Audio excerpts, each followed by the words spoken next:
You're watching part 2 of my 6-day solo survival adventure in the rain with knife and paracord only. Enjoy!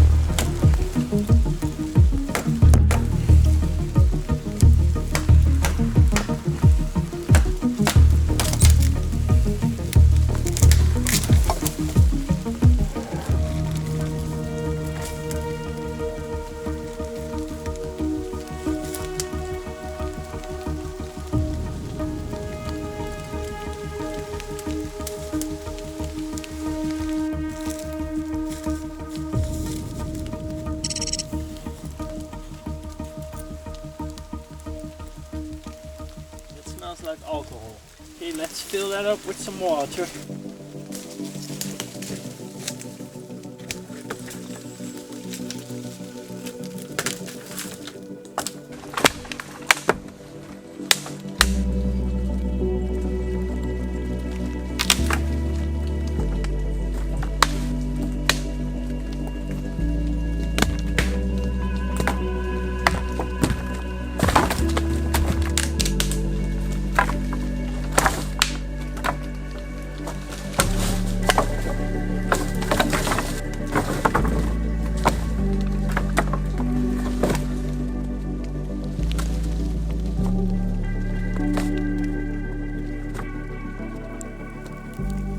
Some clothes hanging out. It's probably too dark, but things are stable at least. Man, it was rough. The rain today, mates. Oh my goodness. I was lucky at least it wasn't too cold today. Not below 10 degrees Celsius. Okay, this is boiling. I'd say that it be good.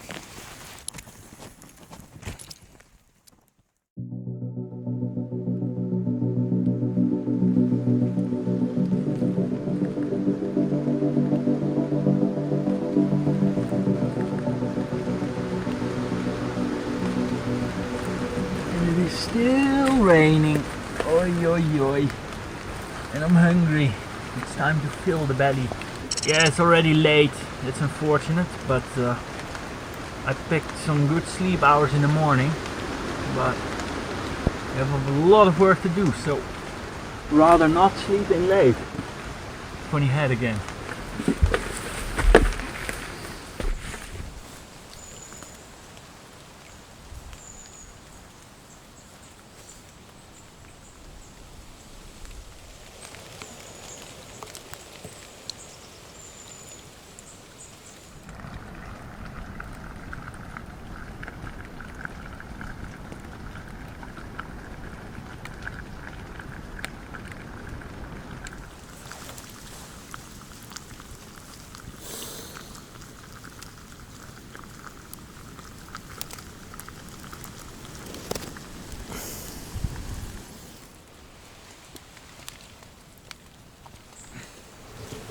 River is really high, what's to be expected for all this rain. Here's where I camped the other day. You remember? I could stay in the water zone there, but not now.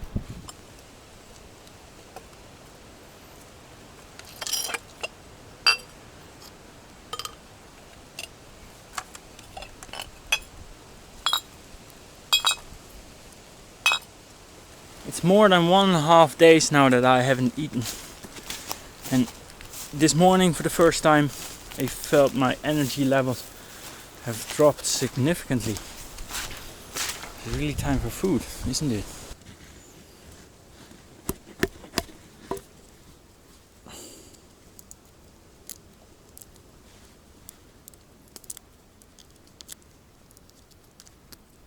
Acorns, the nuts of the oak tree, are one of the most nutritious wild foods to be found, rich in starch and fat. They provide 387 kilocalories per 100 gram or 3.5 ounce, and also contain over 6% protein. Those carbs and fats are the hardest to find in the wilderness. Archaeological evidence has shown that many indigenous cultures all over the world ate acorns in their diet. In some regions of Europe and Native America, research has shown that acorns were used as a staple food, comprising the majority of people's diet. The earliest dated grinding stones which were found were likely used for grinding acorns. Given the importance of acorns to our ancestors, their potential as a wild edible or survival food shouldn't be underestimated. However, just raw, they are inedible, containing a large amount of tannins. Tannins leave a bitter taste, and their binding properties interfere with starch and protein digestion, as well as iron uptake.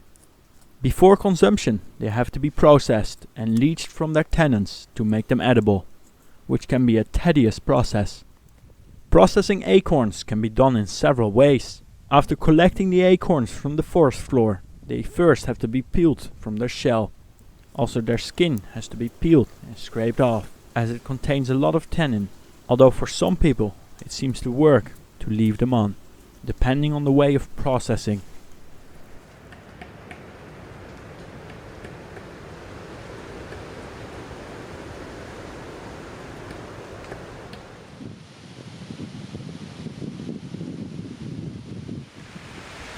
Rain. Okay, let's boil that up.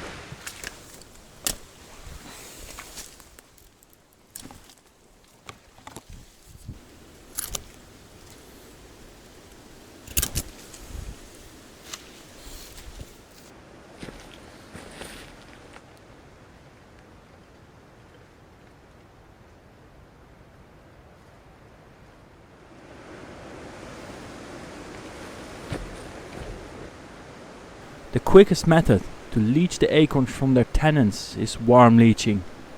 The acorns are boiled for a bit, after which the tannin containing brown turned water is drained and replaced with fresh boiling water. This is done a couple of times until the water stays clear and the acorns don't taste bitter anymore.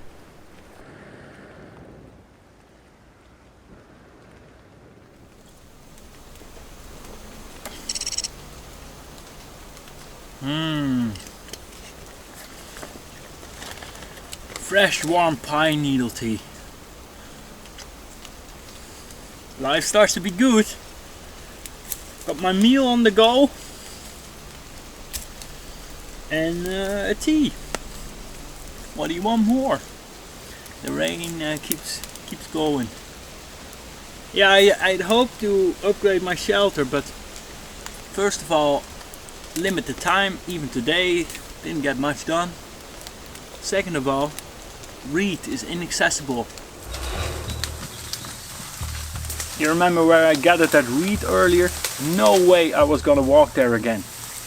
I think since I started this challenge, the lake water level has risen maybe half a meter. That's crazy, man, that's crazy. I made a very good decision to move shelter, because man, we flooded out there.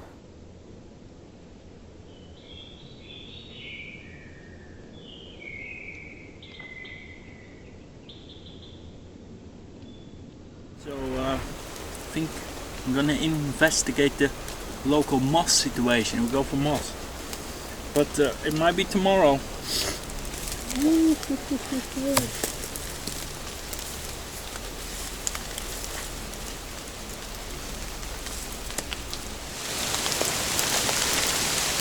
Yikes.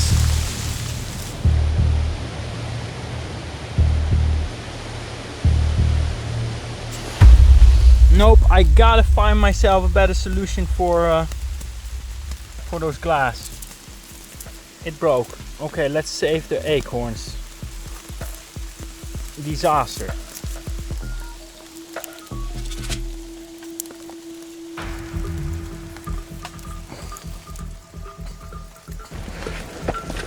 Ah, damn it! My fire! My fire! My fire!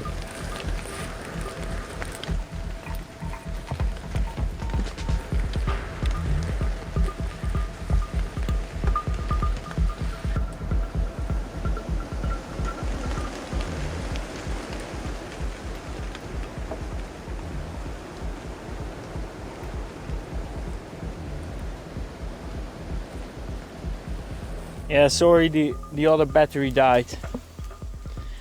But fire is going, so I'm gonna explore for some kind of metal container. We have to make pace. We got to get our firewood in time, because the day flew by. The day flew by, man. My goodness. Big tree, big Scots pine, big oak. But not much acorns here. No. In the lake.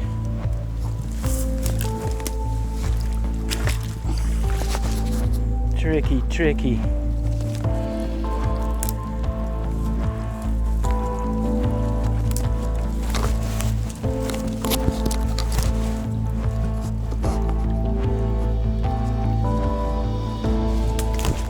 Yes!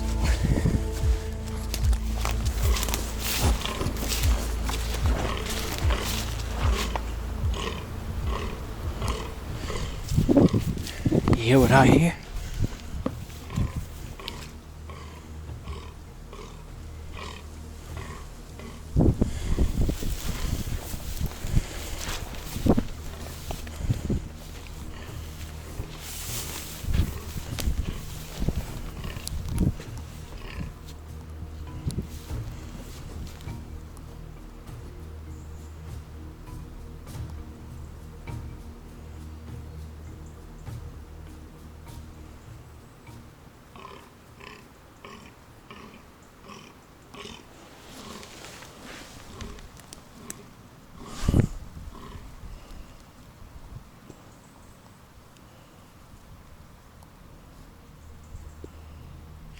It's deer. It's the rutting season. The rut is the mating season of deer and certain other mammals. These are fallow deer, and the bucks make loud mating calls called belling to attract the females. Maybe the best way to gather food now is actually to make a bow. You know, as it is rutting season, at almost all times you would know where the herd would be and you could easily track them. I heard them almost all day, and I'd say you would have a serious chance to get a bit of meat. But here in Ireland, bow hunting is illegal. It's no option. Of course, I don't speak out of own experience because I'm not a hunter myself. I'm not opposed hunting, but I think with hunting you really have to take into account ecological aspects. Some species are hunted which shouldn't be hunted from a conservation point of view, but deer is a species of which the population kind of has to be controlled if there are no predators which have gone extinct, hunted down by humans in Ireland.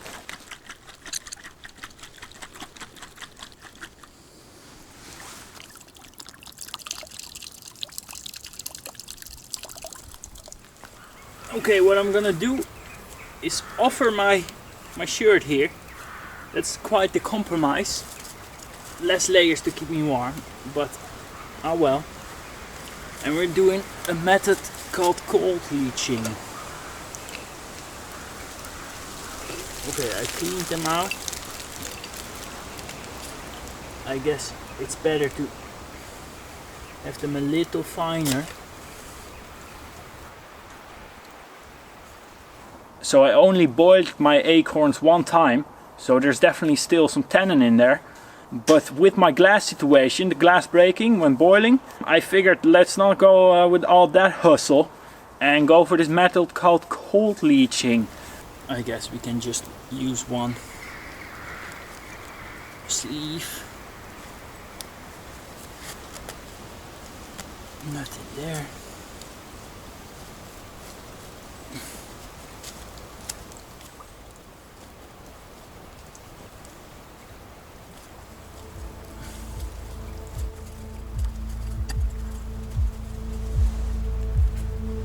Okay, the acorns are in there. Let's hang it in the river.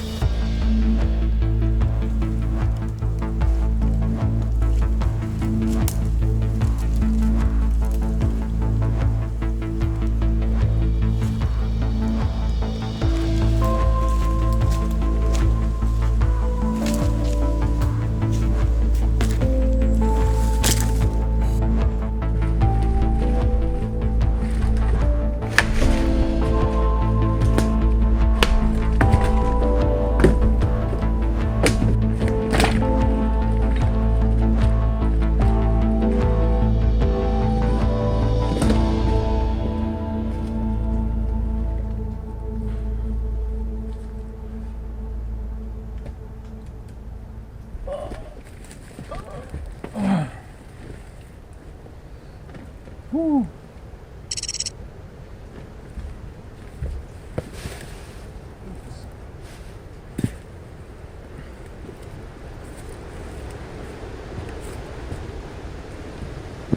Yeah, this container situation, that's a problem. A crack in the bottle, that was expected. Okay, let's get it out of the fire. What I could do is use plastic. You know, there are enough plastic bottles. As long as there is water in it, you are supposed to boil things in there. But concerning health, ethics, I am not convinced. And I guess I'm not that desperate for a container. You know, in previous Duo Survival, we made a burnout bowl to stone boil your water.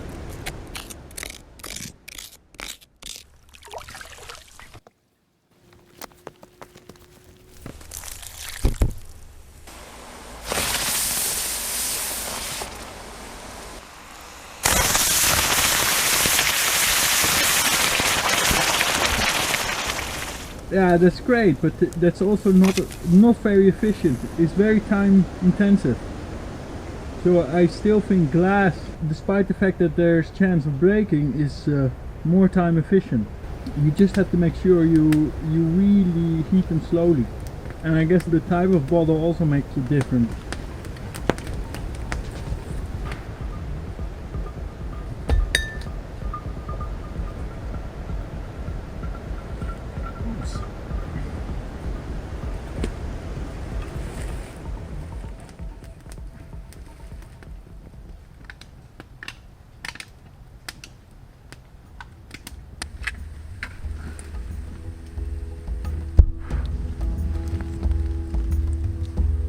Too hot. Too hot.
Not as nice as the other hole.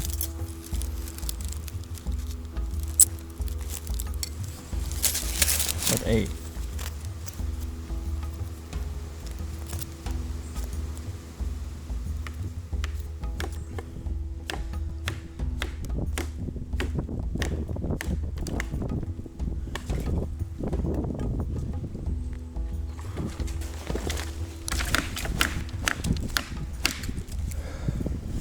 Kind of need a heavier baton.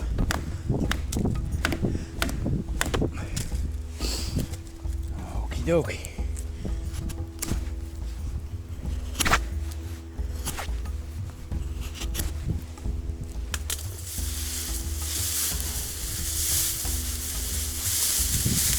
And that didn't really do all too much, did it?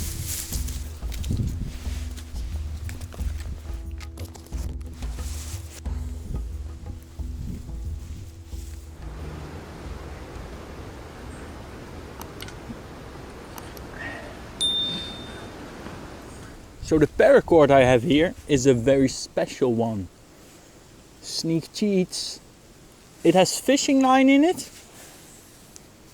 I think it is 3.5 kilograms, 7-8 pounds, something like that. It has a fire tinder bundle thread in it, which can be used as a fire tinder. Of course, now this paracord is wet. I'm not sure.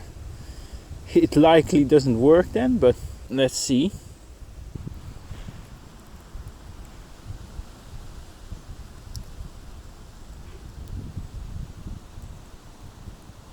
Well, I'm not impressed by that, but it is wet, so we'll have to test it out when it is dry. This came out of about 6 meters of paracord. Just take about half a meter. Ooh. Well, it burns good, doesn't it?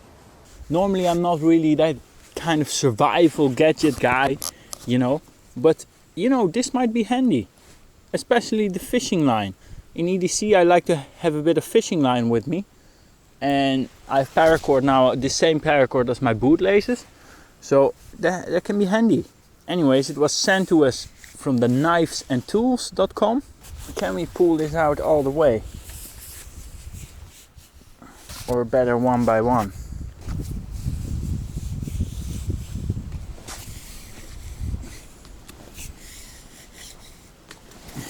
That seems to work, yes.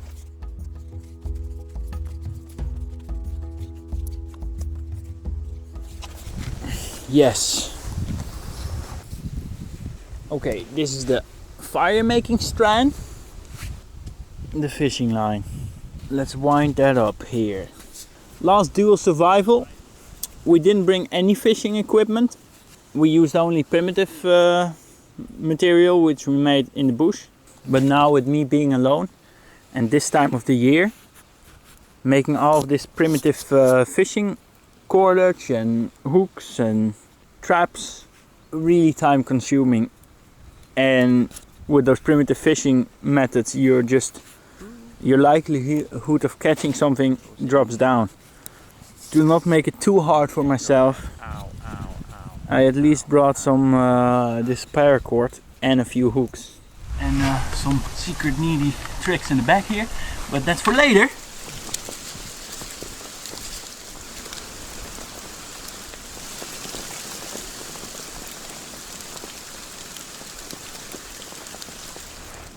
This piece of paracord was only 4.5 meters, so there isn't much, but it is something.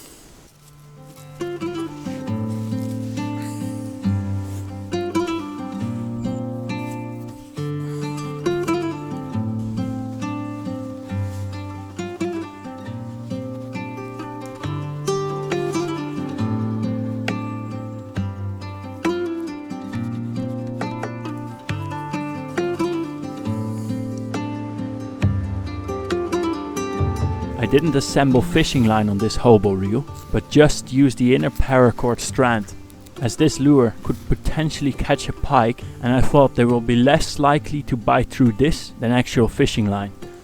I still need a weight though to be able to throw it out from the bank, and the blinker made from a tin can I found still needs some smoothing by sanding the edges on a stone rock.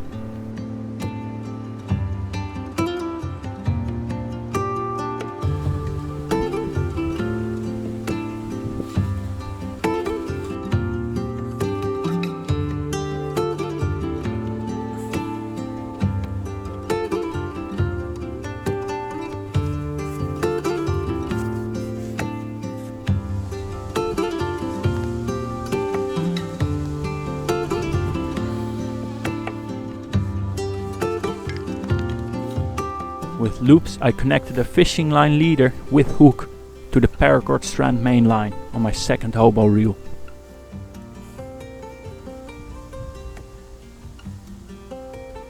The outer shell of the paracord I tied back on my boots.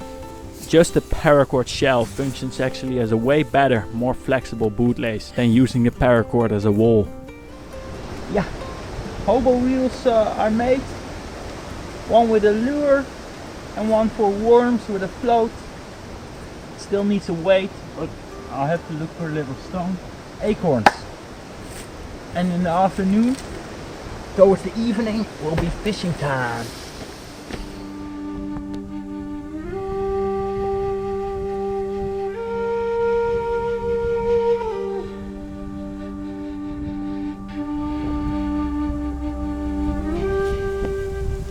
Well, we got jackpot.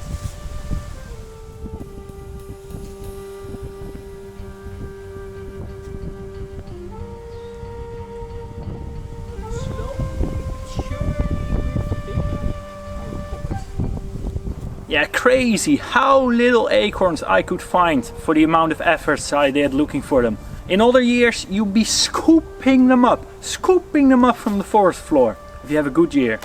Oak trees can produce up to 6,000 kilograms or 12,000 pounds of acorns per hectare. Those good years are called mast years. The word mast probably originates from the Old English word meat, which means food.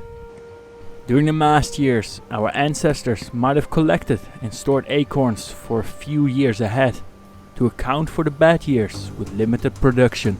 Now something here is definitely eating all of those acorns. I see a lot more of the caps, you see, but no acorns. Only caps. Ooh, yes!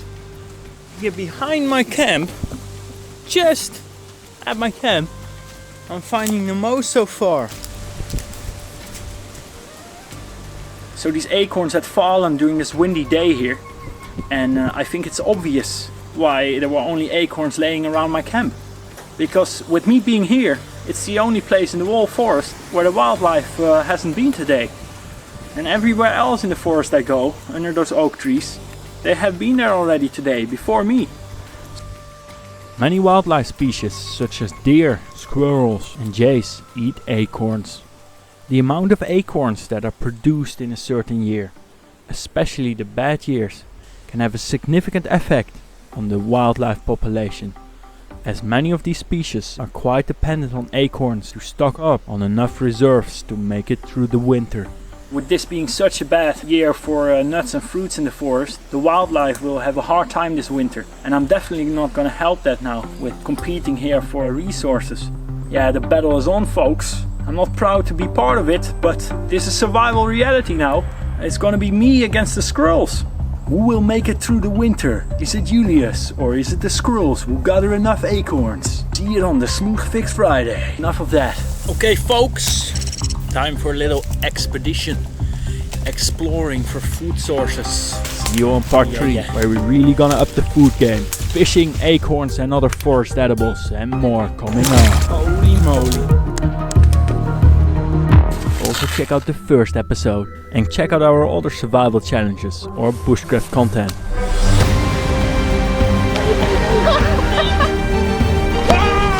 Smooth Gefixt houden. Take care about nature. And consider supporting this content by becoming a Patreon. Thanks a lot for watching and your support. See you on the next one.